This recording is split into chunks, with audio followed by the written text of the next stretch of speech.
अरे रोहित, सुना तो कोई बंगालन से शादी कर रहा है। हाँ यार, क्यों क्यों मतलब बंगाली लोग मछली बहुत खाते हैं यार। तो क्या हुआ, जिसे जो खाना है वो खाए। ज्यादातर लोग रोहित के साथ अनुपमा की शादी के खिलाफ थे, लेकिन रोहित की माँ खुद बंगालन थी, इसीलिए वो बड़ी खुश थी। अरे वाह बेटा, ये बहुत अच्छा काम किया है तूने। अब उसके साथ मन भरकर मछली तो खा सकूंगी मैं। हाँ माँ, यहाँ मेरी शादी होने वाली है और आपको सिर्फ खाने की पड़ी है। खाना ही सब कुछ होता है बेटा। तूने कभी फिश फ्राई खाया है? नहीं, वो कैसे बनती है? आपने तो कभी बनाया नहीं। मुझे नहीं आता है बेटा। बंगाल में रहते हुए बहुत खाती थी, कितने दिन हो गए खाए हुए। सुजाता को बंगाल की फिश फ्राई की बड़ी याद आ रही थी। उसका बेटा रोहित पढ़ने के लिए बंगाल गया हुआ था और तब से अनुपमा के साथ उसका चक्कर चल रहा था। पढ़ाई के बाद रोहित दिल्ली लौट आया और यहाँ उसकी नौकरी लग गई, लेकिन अनुपमा से दूर वो नहीं रह पा रहा था, इसीलिए दोनों ने शादी करने का फैसला किया। इसीलिए रोहित ने और देर नहीं की, उसने अनुपमा से शादी कर ली और उसे भी दिल्ली लेकर आ गया। सुजाता तो बड़ी खुश हुई। तुम्हें देखकर घर की याद आ रही है। खाना बनाना तो आता है ना तुम्हें?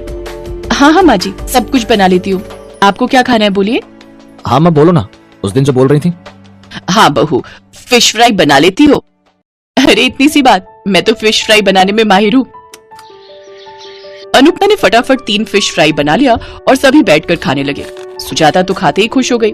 अरे वाह, लास्ट कोलकाता में खाई थी ऐसी फिश फ्राई। तू तो सच में फिश फ्राई बनाने में माहिर है बहू। हाँ अनुपमा, बढ़िया बनी है। इसे तो मैं चावल के साथ खाऊंगा। उसके बाद से अनुपमा हर 2 दिन में एक बार फिश फ्राई बनाने लगी और रोहित काम पर जाने लगा। लेकिन एक दिन रोहित परेशान होकर घर लौटा। क्या बात है, तुम इतना परेशान क्यों लग रहे हो? ऑफिस में ले ऑफ होगा, ऐसे सुनने में आ रहा है। Lay off? ये क्या होता है? मतलब लोगों को काम से निकाल देंगे, बजट कट करेंगे। अरे ऐसे कैसे काम से निकाल देंगे? ऐसा ही होता है अनुपमा, तुम नहीं समझोगी। अच्छा ठीक है, तो फिर आप नई नौकरी ढूंढ लेना। इस मार्केट में नई नौकरी कहाँ मिलेगी, सभी कंपनी ले ऑफ कर रही है। ये सुनकर सुजाता भी डर गई। बेटा तेरे पापा तो अब नहीं है इस दुनिया में, कमाने वाला तू अकेला ही है इस घर में। तेरी नौकरी चली गई तो हमारा क्या होगा? पैसे कहाँ से आएंगे? मुझे तो सोचकर ही घबराहट हो रही है। घबराओ मत माँ, अभी तक नौकरी गई नहीं है, जा सकती है। मैं तो पूरी कोशिश करूंगा नौकरी बचाने की। लेकिन रोहित की कोशिश नाकामयाब रही। अगले ही दिन उसे नौकरी से निकाला गया। वो दोपहर को घर लौट आया। मेरी नौकरी चली गई है, जिसका डर था वही हुआ, अब क्या होगा? उस दिन घर में खाना नहीं बना, सभी का चेहरा उतरा हुआ था, खाने का मन नहीं था। 3-4 दिन बीत गए। रोहित ने सभी कंपनी में इंटरव्यू दे दिया, लेकिन कहीं भी उसकी नौकरी नहीं लगी। हम तो बर्बाद हो गए बहू। बड़ी मुश्किल से बेटे को पढ़ाया था, उनके जाने के बाद बहुत मुश्किल से घर चलाती थी। रोहित को जब नौकरी मिली तब सोचा कि अब घर की हालत सुधर जाएगी, लेकिन वो भी नसीब में नहीं था। ये क्या हो गया? आप चिंता मत कीजिए माँ, कुछ न कुछ तो इंतजाम हो ही जाएगा। क्या होगा अनुपमा? नौकरी के अलावा मैं और क्या करूंगा? मुझे तो और कुछ नहीं आता। देखिए, चिंता करने से कुछ नहीं होगा। पहले तो आप लोग मूड ठीक कीजिए। मूड अच्छा रहता है तो कुछ ना कुछ उपाय निकल ही जाता है। रुक जाइए, मैं आप लोगों के लिए फिश फ्राई बनाती हूँ। फिश फ्राई खाकर मूड एकदम मस्त हो जाएगा। अनुपमा ने फिश फ्राई और साथ में पीले रंग का एक चावल बनाया। ये पीले रंग का चावल कैसे बनाया? इसका नाम क्या है? इसे बसंती पुलाव कहते हैं, आप खाकर तो देखिए। रोहित ने फिश फ्राई के साथ बसंती पुलाव खाया और उसके होश उड़ गए। अरे इन दोनों का कॉम्बिनेशन तो मस्त बैठ रहा है। मीठे मीठे पीले बसंती पुलाव के साथ क्रिस्पी फिश फ्राई, इन दोनों का कॉम्बिनेशन तो 200 रुपए प्रति प्लेट बिकेगा। अरे ये तो मैंने सोचा भी नहीं। मैं ऑफिस के बाहर ये बेच सकती हूँ। मतलब मैं फिश फ्राई चावल बेच सकती हूँ। ऑफिस के बाहर लोग खाने के लिए आते हैं ना। अरे खूब बात है, एक आदमी राजमा चावल बेचता है, उसकी कमाई तो हमारी सैलरी से ज्यादा है। अरे हाँ, तुम भी तो ये बेचकर बहुत पैसे कमा सकती हो अनुपमा। रोहित की जितनी भी सेविंग्स थी उसने वो सब ठेला खरीदने में लगा दिया। अगले दिन अनुपमा ने ऑफिस के बाहर ठेला लगा दिया। आइए आइए, फिश फ्राई चावल खाइए। ऑफिस में जो काम करते थे वो खाना खाने के लिए बाहर निकलते थे। वो लोग ठेले पर आने लगे। फिश फ्राई चावल, ये कुछ नया लग रहा है, एक प्लेट दीजिए। अरे यार ये तो मस्त है। वही राजमा चावल छोले चावल खा खाकर पक गई थी। कुछ ही दिन में ठेले पर भीड़ जमने लगी। आसपास बहुत सारे ऑफिस थे। धीरे धीरे वहाँ से भी लोग फिश फ्राई चावल खाने के लिए ठेले पर आने लगे और अनुपमा महीने के लाखों रुपए कमाने लगी।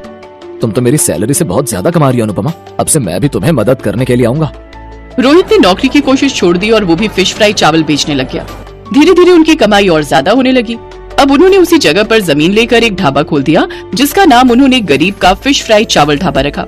उस ढाबे पर अब ऑफिस कर्मचारियों के साथ साथ और भी लोग गाड़ियां रोककर खाना खाने आने लगे और वो सब खुशी खुशी रहने लगे। नानकपुर गांव में आरती नाम की औरत रहती थी। वो गांव में लोगों के शादी ब्याह में जाकर खाना बनाया करती थी। आरती की एक 13 साल की बेटी शालू थी। आरती अपनी बेटी को पढ़ा लिखा कर कुछ बड़ा बनते देखना चाहती थी, इसलिए वो दिन रात मेहनत किया करती थी। एक रोज आ गई माँ तुम? हाँ शालू, लेकिन आजकल शादियां नहीं है तो कहीं भी कोई काम ही नहीं मिला। कोई बात नहीं माँ, आप हाफ रही हो, पहले बैठ जाओ और थोड़ा आराम कर लो। सुबह की निकली हुई हो, अब थक गई होंगी, मैं आपके लिए पानी लेकर आती हूँ। पानी पिलाने के बाद शालू रसोई में जाती है और खाने की प्लेट लेकर बाहर आती है। भूल जाओगे सारे गम जब खाओगे शालू के हाथों के अंडा चावल। खाना देख आरती गुस्से में आ जाती है। क्या चाहती है तू शालू? इस घर में एक और नौकर? मैं पैसे जोड़ती हूँ कि तुझे ग्रेजुएट बना सकूं, लेकिन एक तू है कि जिसके हाथों से करछी बेलन छूटने का नाम ही नहीं ले रहा। क्या हुआ माँ? तुझसे कितनी बार कहा है कि तू बस अपनी पढ़ाई पर ध्यान दे, घर के ये सब काम रहने दिया कर। सॉरी माँ, मुझे लगा आप थकी होंगी तो आज मैं ही खाना बनाकर रख दूं। मेरी बच्ची अपनी माँ का कितना ख्याल रखती है। चल अब जल्दी से खाना खा लेते हैं। अगली सुबह आरती शालू से कहती है, अरे शालू, आज तुम्हारे स्कूल की छुट्टी है ना, तो तुम घर पर ही रहना और घर का ख्याल रखना। ठीक है माँ, लेकिन तुम कहाँ जा रही हो? आज फिर काम ढूंढने जाती हूँ, शायद कहीं खाना बनाने का कोई काम मिल जाए। ये कहकर आरती काम की तलाश में निकल जाती है। ये सब क्या हो रहा है और क्यों? अब बस बहुत हुआ, जरूरी नहीं कि पढ़ लिख कर ही बड़ा आदमी बना जाए। अब मैं अपना खाना बनाने के शौक को ही अपना काम बनाऊंगी और खूब नाम कमाऊंगी। मेरी मजबूरी ही अब मुझे मुकम्मल करेगी। शाम को जब आरती फिर खाली हाथ घर आती है तो शालू अपनी माँ से कहती है, माँ, आपने जो मेरी शादी के लिए थोड़े पैसे जोड़ कर रखे हैं, क्यों ना हम उन पैसों से एक ढाबा शुरू करें? आप भी कब तक क्यों लोगों के घरों में जाकर खाना बनाने का काम करती रहेंगी? जो मेहनत हम दूसरों के लिए करते हैं वो मेहनत हम क्यों ना खुद के लिए करें? हम दोनों मिलकर उसको एक मुकाम तक लेकर जाएंगे। एक छोटी सी दुकान को बड़े से होटल में बदलना है मुझे। ना बाबा ना, लोग क्या कहेंगे कि बेटी के पैसों को खाकर ढाबा खोला इसने। मैं तो कहीं मुंह दिखाने लायक नहीं रहूंगी, और गांव में तो वैसे भी 2 ढाबे वाले हैं ही, फिर लोग अपने ढाबे पर ही क्यों आएंगे?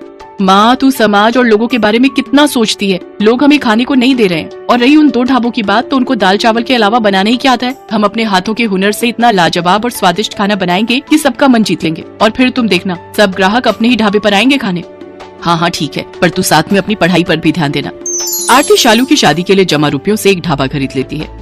शालू बेटा, हम लोगों ने अपनी जमा पूंजी लगाकर ये ढाबा खरीद तो लिया, पर अब हम इसमें ऐसा क्या बनाकर बेचेंगे कि हमारी ग्राहक बन जाए?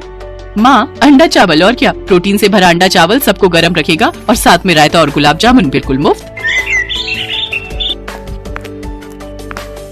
शालू और आरती सब ग्राहकों को अंडा चावल के साथ पीने के लिए बूंदी रायता और मीठे में गुलाब जामुन परोसती हैं। सबको उनके हाथ का खाना बहुत पसंद आता है, और वो भी इतने कम दाम में। सचमुच शालू बेटा, तेरे हाथों में तो साक्षात माँ अन्नपूर्णा का वास है। भाई वाह, क्या स्वाद है तेरे हाथों में, वाह।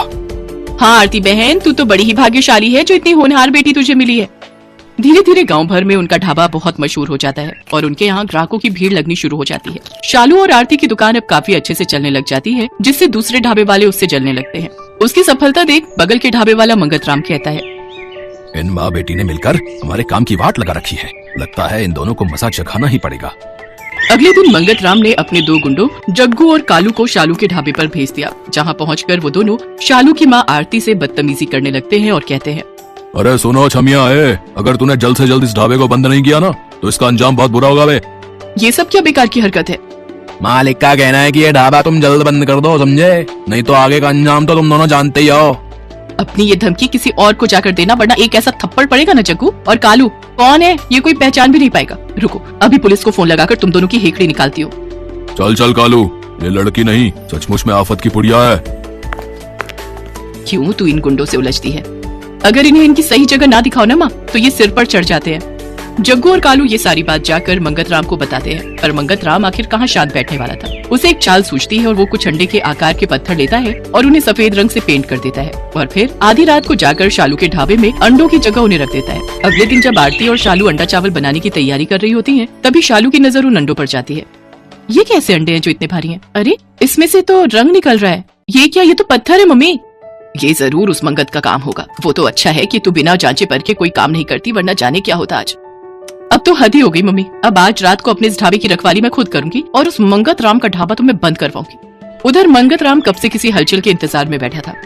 ये अभी तक उनके ढाबे में कोई हंगामा क्यों नहीं हुआ? लगता है अंडे ठीक से अभी उबले नहीं।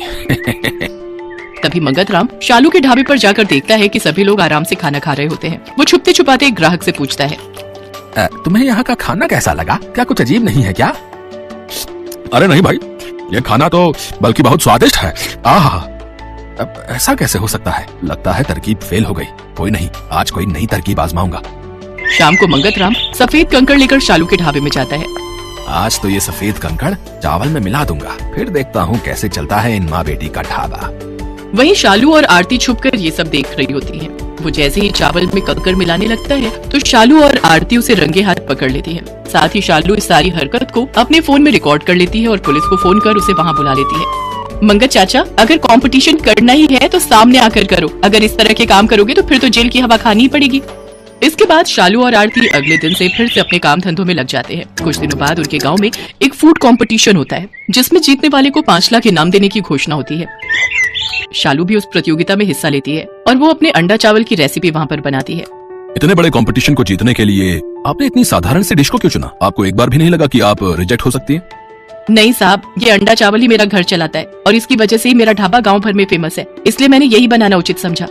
जजेस जब वो अंडा चावल टेस्ट करते हैं तो उन्हें खाकर हैरान रह जाते हैं। उन्होंने जिसे बहुत साधारण डिश समझा था वो बहुत ही लाजवाब होती है। वाह, इतना यमी अंडा चावल मैंने आज तक नहीं खाया। क्या आप अंडा चावल की ये रेसिपी मेरे साथ शेयर करेंगे? मैं इसे अपने होटल में अप्लाई करना चाहता हूँ। एंड यू डोंट वरी, इनाम के साथ साथ इस रेसिपी को शेयर करने के लिए मैं आपको अलग से पेमेंट करूंगा। जी जरूर सर, ये तो मेरे लिए खुशी की बात होगी जो इतने बड़े होटल में मेरी रेसिपी के अंडा चावल बनेंगे। शालू ये कंपटीशन जीत जाती है और अब उसका ढाबा और भी अच्छा चलने लगता है। आरती और शालू के दिन बदल जाते हैं और अब वो उसी गांव में खुद का बड़ा सा होटल खोल लेती है और उसमें अपना अंडा चावल की डिश को उस होटल की स्पेशलिटी के तौर पर रखती है। धीरे धीरे शहरों से टूरिस्ट आकर उसके होटल में ठहरने लगते हैं और उसके यहाँ का फेमस अंडा चावल खाते हैं। साथ ही वो अपने होटल के खाने के रेट भी बड़े ही साधारण रखती है जिससे कि टूरिस्टों के साथ साथ गांव वाले भी उसके अंडे चावल का स्वाद चख सके। इस तरह शालू और आरती अपने होटल को बड़े ही अच्छे ढंग से चलाती हैं। साथ ही शालू अपनी पढ़ाई पर भी